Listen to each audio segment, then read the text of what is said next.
네, 정용실의 뉴스 브런치 청취자 여러분들과 늘 함께하고 있습니다. 유튜브 콩앱 그리고 라디오로 들으시면서 의견 보내주시면 저희가 방송 중에 반영하도록 하겠습니다.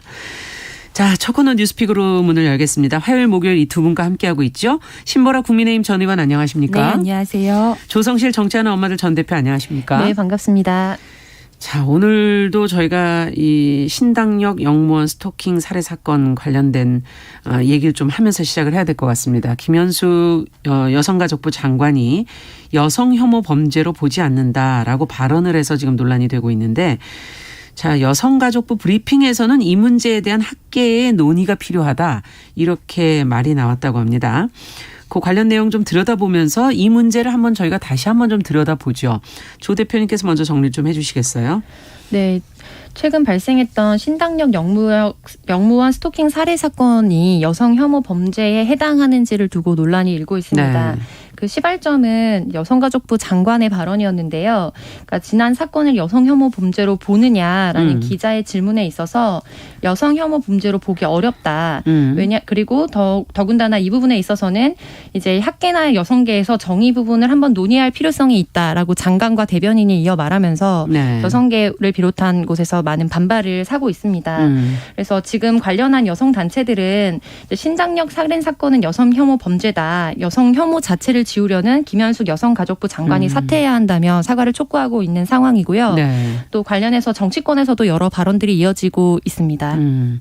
자, 지금 어떻게 보면 왜 단어 하나를 가지고 이러냐, 이렇게 지금 얘기하시는 분들도 있을 수 있는데, 자, 이번 사건의 성격을 제대로 이해하고 규정하는 것, 저희가 어떤 문제를 바라볼 때 그것을 어떻게 명명하느냐, 이것도 굉장히 중요한 부분이기 때문에, 이게 왜냐하면 근본적인 어떤 해결책을 찾는 것과 연결이 돼 있기 때문이거든요. 두 분은 어떻게 보십니까? 우선 저는 이번 신당역 살해 사건 보면서 당연히 스토킹 범죄이고 네. 일정 부분은 젠더 기반 폭력의 성격도 있다고는 보여집니다. 다만 여러 범죄 심리 전문가들이나 이런 분들이 지적하는 것처럼 최근 이 범죄를 두고 여성 혐오 범죄냐 아니냐 이런 성격 규정에 대한 논란 때문에 정작 범죄 피해자의 어떤 보호나 예방 측면의 논의가 저해되는 네. 안 된다는 그런 지적에는 동의를 하고요. 저는 근데 스토킹 범죄 등이 어쨌든 대부분 여성을 상대로 한 범죄라고 하는 점에 대해서는 특징 있게 좀 바라봐야 된다고 생각을 합니다. 네. 실제 올해 1월에서 6월 그 경찰청에 112에 신고된 스토킹 범죄 신고 건수를 보면 73.3%가 여성으로 집계가 됐습니다. 네. 그리고 지금 이 동일한 조사에서 이 스토킹 신고와 관련한 처리 현황을 보면 73% 가까이 여성이라는 말씀을 드렸고, 이 중에서 면식범의 비율이 47.1%, 그리고 그 외에 이제 피해자가 타인이나 기타인 비율이 58%, 그리고요 그 면식범 가운데 피해자의 애인이었던 비율이 52%고요. 지인이 10%, 친족이 8%, 직장 동료가 2.7%. 이제 신당역 사건의 같은 경우는 이 직장 동료에 해당되는 건이었죠. 네. 그래서 보면 스토킹 범죄의 특징이 일면식이 있는 경우도 있지만 면식범인 경우도 있지만 타인인 경우도 있고. 그러네요. 또 애인이었던 비율이 50%이지만 그 외 비율들도 어쨌든 다양하게 좀 존재를 하기 때문에 이러한 스토킹 범죄의 특성, 양태, 본질에 대해서는 저는 다양한 학술적인 논의와 범죄 연구들이 많이 필요해 보입니다. 네. 그렇기 때문에 이걸 단정적으로 여성 혐오 범죄냐 아니냐라고 이제 특징하기는 좀 어려운 부분들이 있어 보이고요. 근데 또한 그 신당역 살해 사건을 지켜보는 다수의 여성들이 두려움을 느끼고 있고, 그렇죠. 실은 저조차도 당연히 네. 두려운 마음이 많이 들고요. 한 번쯤 비슷한 스토킹의 경험을 갖고 있는 여성들도 많다는 점, 이런 배경이 어디에 있는지에 대한 연구도 저는 많이 필요해 보입니다. 그래서 저는 좀 지적하고 싶은 부분이 근원적인 어떤 교육의 문제도 일정 부분 있지 않겠느냐. 젠더, 뭐 남성, 여성에 대한 어떤 잘못된 교육과 인식이 내재된 부분들이 있고 그에 따라서 어떤 종속적 관계를 종용하고 뭐 상하 관계랄지 통제하거나 구속하겠다는 그런 왜곡된 성적 관념이 무분별하게 심어진 부분들도 있지 않겠느냐. 그래서 스토킹 범죄 가해자들에 대한 어떤 그 범죄적 심리, 어떤 교육적 부분에 대한 분석도 함께 좀 이루어졌으면 하는 바람도 있습니다. 네. 조 대표님께서는 어떻게 보십니까? 네, 저는 이번 사건을 젠더 기반 폭력이자 여성 혐오 범죄라고 보고요. 그리고 지금 앞서 신보라원님께서 뭐 인용하셨던 게 이제 가장 주요하게 지금 인터뷰가 돌아다니고 있는 게 이수정 경기대 교수님의 발언이거든요. 네네. 근데 이제 지금 스토킹 사건 같은 경우에는 남성이 피해자인 경우도 있고 그렇죠. 또 강서구에서 일어났던 PC방 살인 사건을 예로 들면서 이제 어떤 특정 장소에서 살해를 당하는 사건, 그러니까 공공연한 장소에서 살해를 당하는 사건 남성도 피해자인 경우가 있기 때문에 그렇죠. 이렇게 규정을 하게 되면 문제의 본질을 찾기 어렵다라고 지적을 했습니다. 근데 저는 그 발언에 전혀 동의하지 않고요. 왜냐하면 우선 일반적인 스토킹 사건 같은 경우에는 대체로 여성이 압도적으로 90% 이상 뭐 피해자이고 그렇지만 살해 사건으로 연결되는 경우는 우리가 지금 최근 뭐 1년이었던가요? 14건의 신상 공개가 최근 몇 년간 이루어졌는데 네. 그중에 7건 즉 50%가 스토킹 후 살해한 사건이었습니다. 네. 그런데 기억해 보시면 그중에 여성이 아닌 피해자가 없었습니다. 네. 단순히 여성 피해자뿐만 아니라 그의 일가족 특히 자매, 어머니를 동반 살해했던 스토킹에서 시작된 살인 사건들이 지금 우리 사회를 굉장히 경종을 울리고 있는 상황이거든요. 그렇죠. 그리고 두 번째 예로 들었던 강서구의 PC방 살인 사건 같은 경우에는 스토킹으로 인해서 시발점으로 이제 발생한 살해 사건이 아니고 PC방에서 일어난 감정적 사고, 우발적으로 발생한 사고였기 때문에 그거를 차용해서 지금 이 사건의 본질을 규정하는 것이 문제 해결에 도움이 되지 않는다고 말하는 것이야말로 오히려 실질적인 이 문제의 핵심을 비껴가는 것이라고 생각합니다. 그래서 이제 어떤 사건을 우리가 정치적으로 이용해서는 안 된다라고 얘기하지만 저는 정치적 의미를 규정하는 것은 우리 사회에 굉장히 중요하다고 생각하거든요. 왜냐하면 정치적으로 이게 어떤 의미를 갖는가라고 그것을 분석하고 우리가 확인하는 것이야말로 실질적으로 그러면 예산이라든지 법의 입법 보완이라든지 이런 부분을 어디에서 시작할 수 있는가를 찾을 수 있기 때문입니다. 그런데 지금 여성가족부 장관이 심지어 이제 사고가 일어난 직후에 현장을 방문해서 이 사건이 여성 혐오 범죄가 아니라고 발언했던 것 자체가 저는 정치적으로 어떤 의도와 저의가 있는 발언이었다고 생각을 하고 이것을 분석해야 한다고 봅니다. 왜냐하면 이번 윤석열 정권의 어떤 여러 가지 뭐 당선의 요소들이 있지만 그중에 당내에서 적극적으로 운동을 해서 표를 가져온 것 중에 일축은 이제 어떻게 보면은 이제 여성 혐오가 우리 사회에 존재하고 있느냐 젠더 기반 폭력이 존재하느냐, 여가부가 폐지되어야 하느냐라는 이제 이것을 공론화하면서 사실은 그걸 동원력으로 많이 삼았거든요. 네. 그렇기 때문에 이 사건을 여성 혐오 범죄라고 규정하는 순간 이제 여가부 폐지를 목표로 여성가족부 장관이 된다라고 발언했던 김영숙 장관의 입지와 그리고 윤석열 정권과 그리고 국민의힘 모두가 곤란한 상황에 빠질 수밖에 없는 굉장히 충격적인 사건입니다. 그래서 사실은 지금 많은 여성들이 이 사건을 뭐 예를 들면 이용해서 이 그간에 있었던 백래시라고 하죠. 여성들의 어떤 운동에 반대하거나 이거를 뭐 공격하는 여러 가지 상황을 백래시라고 규정을 하는데 백래시에 저항하려고 하는 것이 아닙니다. 근데 마치 그런 방식으로 지금 소비되고 있기도 하거든요. 이것은 실질적으로 많은 여성들이 느끼고 있는 공포와 또 단순히 감정적으로 느끼는 공포가 아니라 우리 사이에 최근 수년 동안 아주 사실적으로 확인을 시켜줬던 충격적이고 경악적인 사건의 공통 분모가 여성 혐오라는 정서의 기반에 있다라는 것을 공언하는 것이거든요. 그러니까 여성 혐오라고 하면 이제 나는 여성을 미워하지 않는데 뭐 그거는 어떤 증오의 감정이 아닌데라고 얘기들 하시지만 그러니까 여성 혐오가 사실 번역된 용어라서 여성 혐오라고 번역이 돼서 그런데 가부장적인 어떤 그런 구조나 문화적인 기반에 의거해서 여성을 동등한 인격체와 동등한 수준으로 보지 않고서 여성에 대해서 이루어지는 차별, 폭력, 혐오 그리고 어떤 성 역할에 대한 강요 이런 모든 것들을 포함하는 것이 여성 혐오라는 단어로 사회학적이거나 여성학적으로 규정이 되어 있는 것입니다. 그래서 이제 사실 여성가족부에서는 이것이 뭐 젠더 기반한 폭력적 성격을 띠지만 여성 혐오 사건은 아니라고 이야기하는데 뭐 유수의 여러 가지 연구 논문들이나 국내 현황들을 분석한 자료들을 보면 너무나 공공연하게 젠더 기반 폭력은 여성 혐오 정서를 기반으로 해서 병행하면서 이루어지는 것이 사실은 어떻게 보면 거의 대다수의 사건들이 그렇게 일어나고 있고요. 예.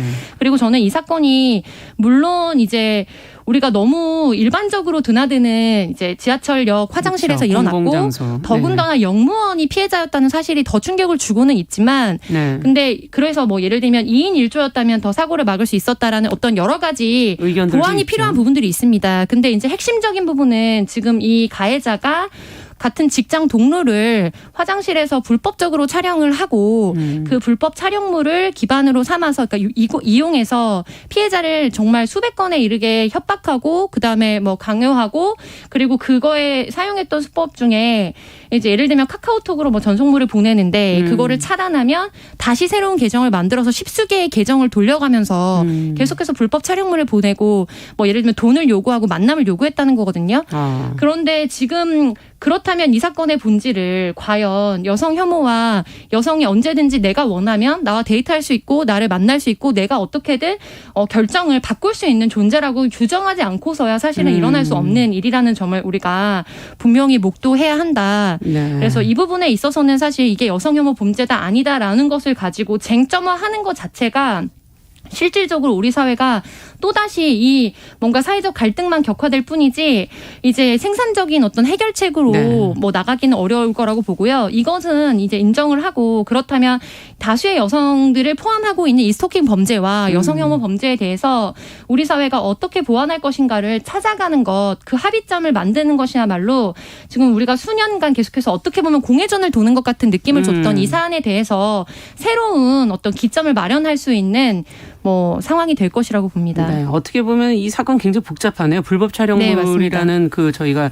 온라인 성의 문제 이 부분도 여기에 들어가 있는 것 같고요. 또 온라인으로 스토킹하는 그 저희가 대면이 아닌 부분에서의 또 어떤 치밀함 같은 것도 보이고 있어서 여러 굉장히 복잡한 상황인 것 같은데 어쨌든 지금 제도적인 노력과 이 감시 보호책 강화 등 전반적인 내용은 저희가 이제 좀 다루긴 했으니까 여성가족부가 그럼 여기서 어떤 역할을 해야 할 것인가. 원론적인 얘기일 수도 있지만 이 시점에서 여성가족부와 장관이 해야 할 일은 뭐라고 보시는지 두 분께 그 부분을 좀 끝으로 좀 여쭤보고 싶네요. 네.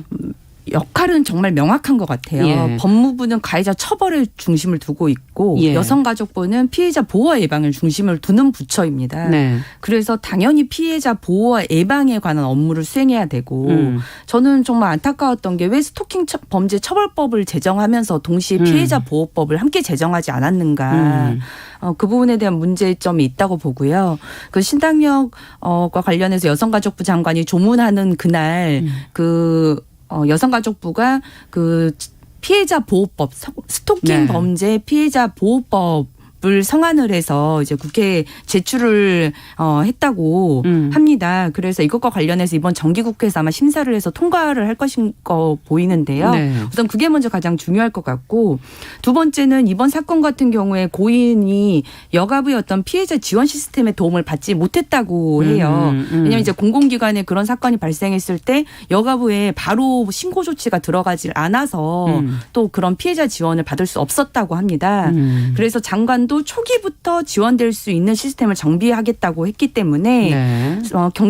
경찰청에 스토킹 신고를 접수한 그때로부터 피해자 지원 시스템이 조기에 바로 연결될 수 있도록 하는 노력도 중요할 것 같고요. 그리고 사법기관에 이 스토킹 범죄에 대한 경각심이 굉장히 부족하다는 지적들이 이번에도 있었잖아요. 불구속 네, 부분도 그렇고. 네. 그런데 주요 수사기관 뭐 경찰청, 본청, 법무부, 대검 이런 곳에 대한 여성 대표성도 좀 부족한 문제가 네. 있습니다. 주요 근무자의 비율이 20%, 뭐 10%, 30%를 못 넘는 비율들이 많거든요. 네. 그런 여성 대표성을 제고하는 역할도 여가부의 역할입니다. 그렇죠. 저는 이런 부분에 좀 완전을 기해야 된다고 보고 있습니다. 네. 스토킹이라는 이 범죄가 앞서도 이제 살인과 연결되어지는 부분 뭐 이런 부분도 지적을 해 주셨는데 연구자들의 연구가 조금 더 나와야 되지 않을까 하는 그런 생각도 들고요. 어쨌든 여성가족부는 무엇을 해야 할까요?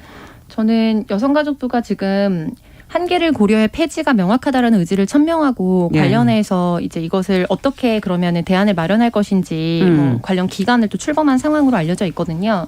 저는 이 문제의식을 다시 돌아볼 필요가 있다고 우선 보고요.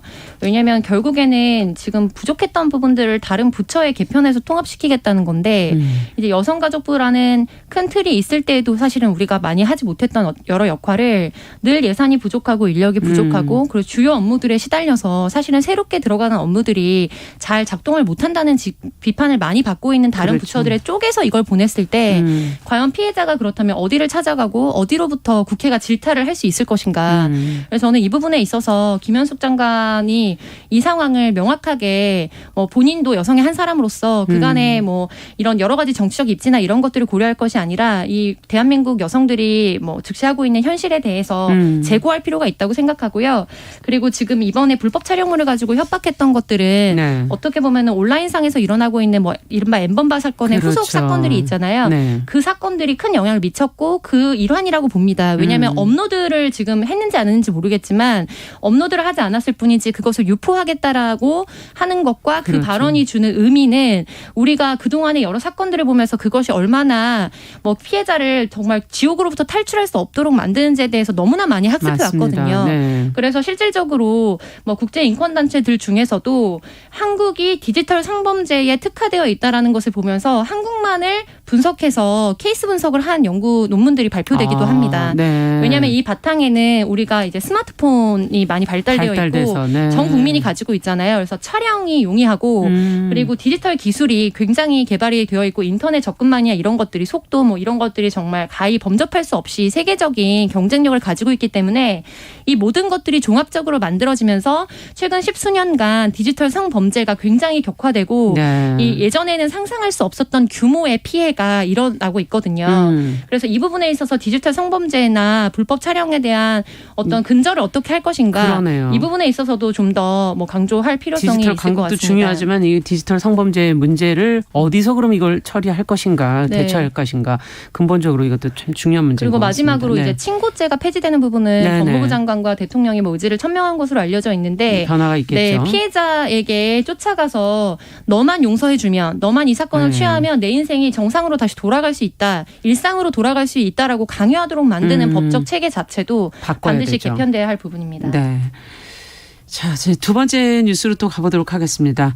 앞서 잠시 말씀을 드렸었는데 코로나19 출구 전략이 지금 이제 뭐 논의가 되고 있어서 영유아부터 지금 뭐 마스크를 좀 벗어야 하는 게 중요한 거 아니냐 하는 전문가 의견들이 지금 보도가 되고 있습니다. 정부와 자문위 등에서는 지금 이제 어떻게 바라보고 있는지 전문가가 한 이야기는 그럼 구체적으로 어떤 의미에서 나온 얘기인지 신보라 의원께서 좀 정리를 해 주시겠어요? 네, 최근 들어 국내 방역 당국자들이 코로나19 팬데믹 종료를 암시하는 발언들을 잇따라 내놓았는데요. 네. WHO 세계보건기구 사무총장은 코로나19 대유행을 끝날 위치에 우리가 있다. 그래서 아직 도달하지 못했지만 끝이 보인다라고 밝혔고요. 한국의 국가감염위기 대응 자문위원회 단장도 확진자와 치명률 추이를 본다면 일상적 대응체제 전환 논의가 필요한 시기가 됐다고 말했습니다. 특히 실내 마스크 착용 의무 해제가 중점적으로 논의될 것으로 보이는데요. 이 부분에 대해서는 영유아부터 그럼 빠르게 적용하자는 주장도 나왔습니다. 영유아부터. 네, 정재훈 가천대 의대 예방의학과 교수가 영유아부터 초등생, 학생 등을 대상으로 순차적으로 해제를 하자. 네. 그러니까 영유아, 초중등 이렇게 순차적으로 해제를 하자고 밝혔는데요. 그 이유는 아이들의 교육 발달의 부작용 때문입니다. 정 교수는 아이들의 교육이나 특히 언어 표정에 있어서 많은 문제가 생기고 있다는 것을 교육 현장 전문가들로부터 많이 듣고 있다면서 마스크 착용의 득실을 따졌을 때는 아이들에게는 실이 더 크기 때문에 빨리 마스크 해제를 아이들부터 하자라고 주장을 했습니다. 네. 자, 지금 영유아부터 마스크를 벗어야 된다 하는 전문가의 의견 어떻게 보시는지 두 분 말씀을 좀 듣고 싶어요. 네, 코로나 시기에 태어나서 자라온 영유아들의 이제 지능 발달 수준이 예년에 비해서 굉장히 현격하게 떨어진다는 연구 결과는 계속해 있어 왔습니다. 이제 미국 브라운대 교수팀이 연구를 한 결과에 따르면 실질적으로 그러니까 코로나 전에 태어났던 아이들의 뭐 당시 만 3세나 뭐 4세 이 사이의 평균 지능이 98에서 107 사이라고 하면 네. 뭐 2020년도에 조사했을 때는 86.3 그리고 2021년도에 조사했을 때는 78.9로 계속 떨어지네요. 실질적으로 지능 지수가 평균적으로 20 이상 차이가 나는 것으로 조사가 됐거든요. 그도 그럴 수밖에 없는 것이 영유아 시기에 가장 중요한 것은 결국에 인간은 도제식으로 자라는 거잖아요. 자극을 네, 받아야 자극을 되는데. 받고 상호작용을 하고 무엇보다 표정과 예. 말 입의 모양이 어떻게 변화하느냐를 가지고 모국어와 자신의 사고 체계를 사실은 완성해 갈 수 있는데 그런 것들이 지금 전면적으로 이루어지고 있지 않다는 점. 그리고 또 우리 사회가 갖고 있는 그 보육 환경도 좀 종합적으로 더 영향을 미친다고 저는 보고 있습니다. 네. 왜냐하면 우리 사회가 장기간 노동사회이면서 장시간 노동사회이기 때문에 자연스럽게 이제 대다수의 어린이들이 어린이집이나 유치원에서 이제 거의 뭐 최소 5시간에서 뭐 8시간, 12시간 이상씩까지 머무르는 시간이 많은데 지금 최근 몇 년간 계속해서 마스크를 착용해 왔습니다. 그러면은 집에서 가족들과 보내는 시간보다 원에 이제 머무르는 시간이 더 많고 그렇죠. 그만큼 사회적 자극이나 발달이 이제 지연될 수밖에 없다는 것을 의미하거든요. 그래서 종합적으로 보자면 저는 이제 마스크 같은 경우에 영유아들의 경우에 있어서는 실내에서 자신이 의지가 있으면 부모가 의지가 있으면 끼우지만 그렇지 않을 때는 사실은 탈착할 수 있도록 해줄 필요가 있다고 생각을 하고 있고요. 또 종합적으로 더 우려가 되는 거는 정서적인 이제 발달이거든요. 그래서 사실은 환대를 경험하는 것이 영유아 때 가장 많이 경험하게 되는 정서입니다.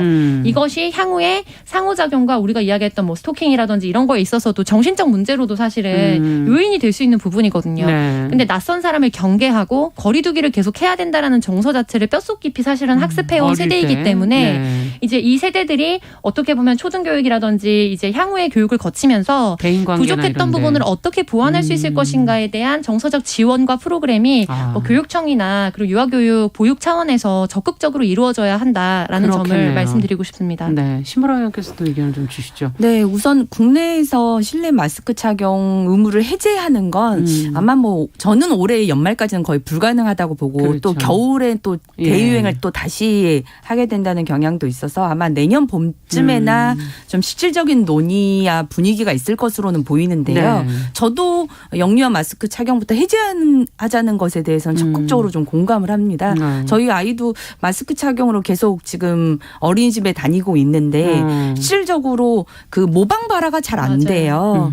그리고 그다음에 발음이 좀 부정확해질 수밖에 없고 그렇죠. 또 그에 따른 상호작용의 부족 문제도 있고 실은 국내에서 여러 연구 결과들이 영유아 교사 간 상호작용 부족으로 인해서 사회성 발달 저하 등에 관한 여러 가지 논문도 우려들이 나오네요. 네, 발행이 네. 되고 있습니다. 그래서 서울시가 최근에는 그 보육특별자문단 설치해서 전수조사도 하고 발달 전문 어떤 상담소도 만들고 있는데 전 이런 서울시 사례가 조금 더 다른 지자체로도 많이 확대됐으면 좋겠어요. 네. 발달과 관련한 공적 시스템이 지금 현재로서는 부재한 상황이거든요. 네. 자, 앞으로도 또 이 부분도 저희가 계속 좀 지켜보면서 아직 시간 좀 있을 것 같으니까요. 더 의견을 받아보도록 하죠. 자, 뉴스픽 조성실 정치하는 엄마들 전 대표, 신보라 국민의힘 전 의원 두 분과 함께 이야기 나눠봤습니다. 말씀 잘 들었습니다. 네, 감사합니다. 정용실의 뉴스 브런치 잠시 후에 돌아오겠습니다.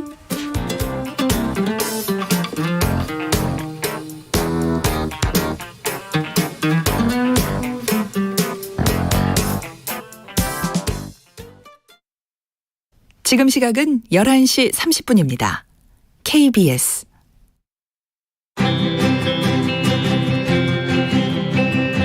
살아가는 아깝다고 생각할 우리 사회의 다양한 비용들과 푼돈들, 삶의 전선에서 최선을 다하고 살아가는 우리의 모습